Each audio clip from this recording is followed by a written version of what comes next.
the name of the Father, and of the Son, and of the Holy Spirit. Amen.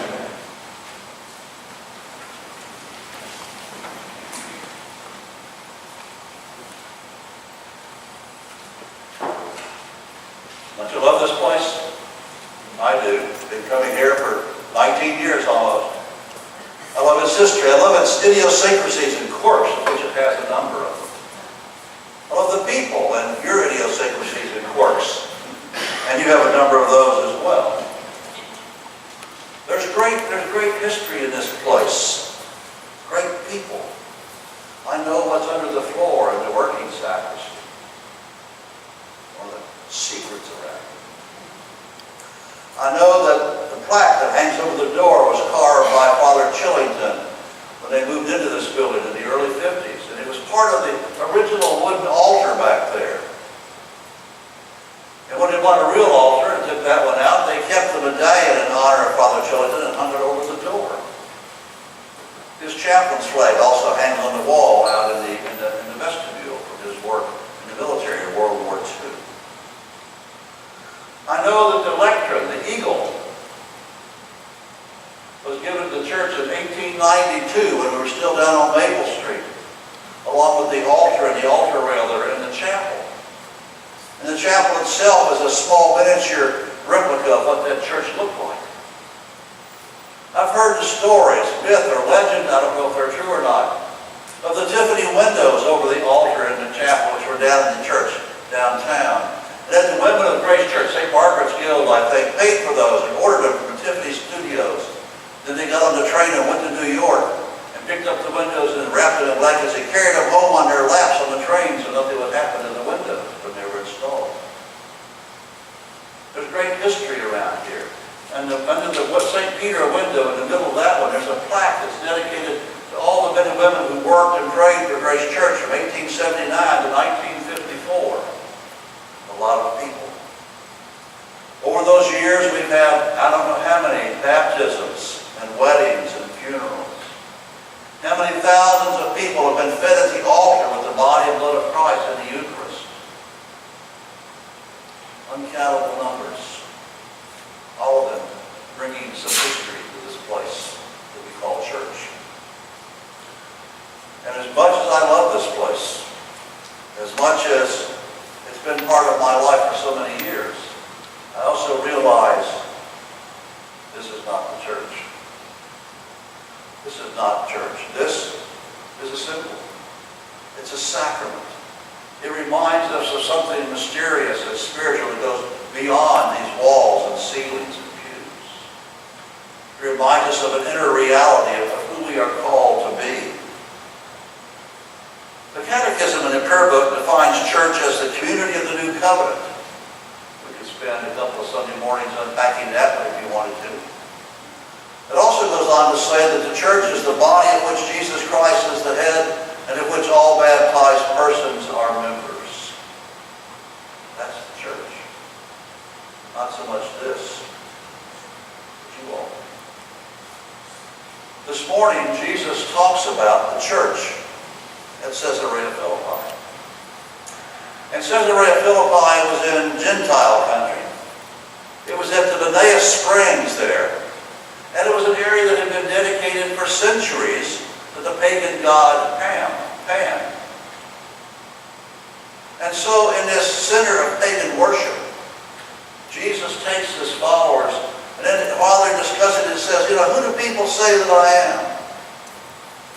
And so the apostles say, well, some say John the Baptist, some say Elijah, or one of the other prophets.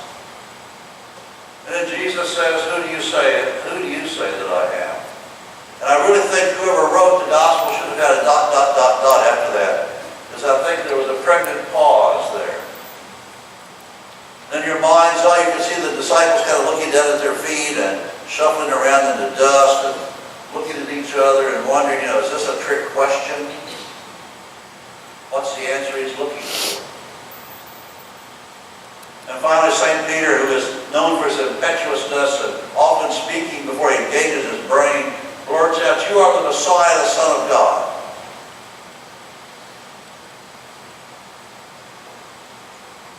And Jesus says, blessed are are you, Simon, son of Jonah, for flesh and blood has not revealed this to you, but my Father in heaven. And I tell you, you are Peter, and on this rock I will build my church, and the gates of Hades will not prevail against it. You are Peter, and on this rock, not on the rock of Peter, the person, not on the primacy of Peter, as the Roman Church says, but on Peter's affirmation of faith. That is what we will build the church on. And if we believe theologically that the church was born on Pentecost in Jerusalem, I think it was conceived some months earlier in Caesarea Philippi, in this event. You are Peter, and on this rock I will build my church. The church is built on an act of faith. The church is built on a confession of faith. The church is built on a revelation that we would not figure out on our own. But Peter, blessed with the power of the Spirit, words it out. Jesus, you are the Messiah. You are the Son of the living God. This was the earliest and first affirmation of faith. If you go to our baptismal service now, we've got several pages of prayers and vows and all that stuff. But in the early church, when a person went down into the water, was baptized, the only affirmation of faith they had was, I believe Jesus is Lord. And out of that came their life of faith in the church after that. Jesus is Lord. So the revelation of Jesus. If you want to wax theological, I could give you something from my Jesuit history. Christology is the revolution forging ecclesiology. Now, sometime at a cocktail party, throw that one out and watch it run for cover. Basically what it means is the church comes from Jesus.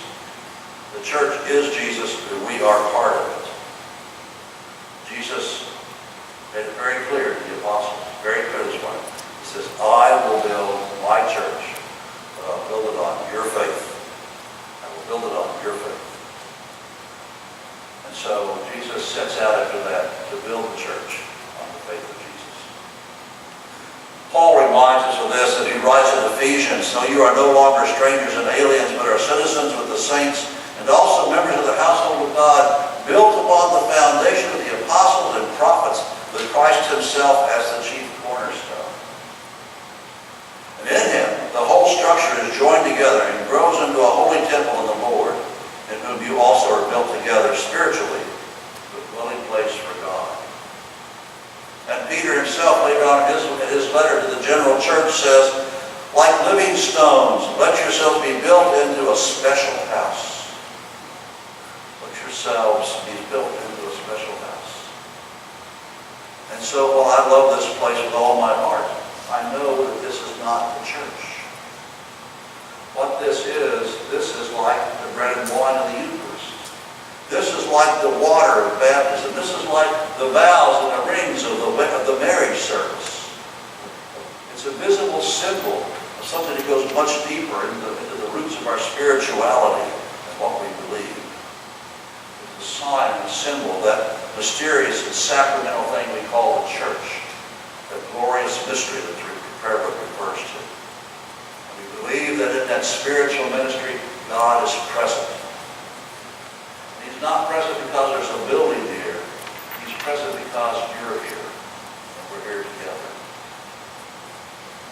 And God's church is built with bricks and tiles and mortar of faith.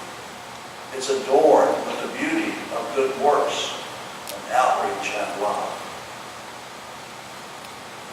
This place, both outwardly and inwardly, stands as a testimony to our faith that Jesus is Lord. And we share with Peter the confession that you are the Messiah, the Son of the living God.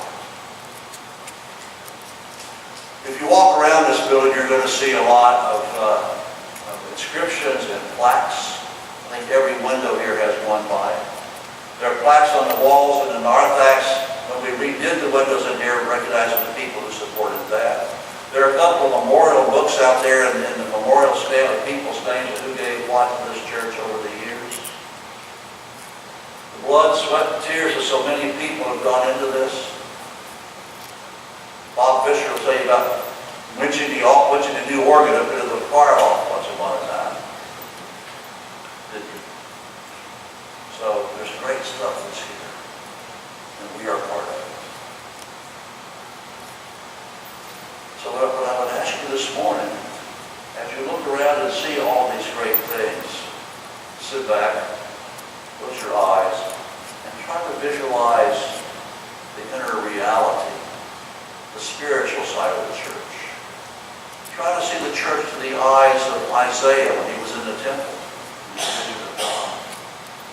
Try to see the church through the eyes of John the Apostle, his visions on Patmos that he wrote down in the book of Revelation, and what the church looked like there for him. And in this mystical vision of the church, you will see that this spiritual building that said is constructed with bricks and tiles and beams of good works and faith. And if you look, you will see people's names on each brick or tile or beam inscribed there. You will see names like Peter and James and John. You will see names like St. Francis or St. Teresa or St. Augustine. You will see names like Gregory or Martin Luther or Martin Luther King. You will see names like Fred and Ernestine or George and Helen. You may see your own name there someday.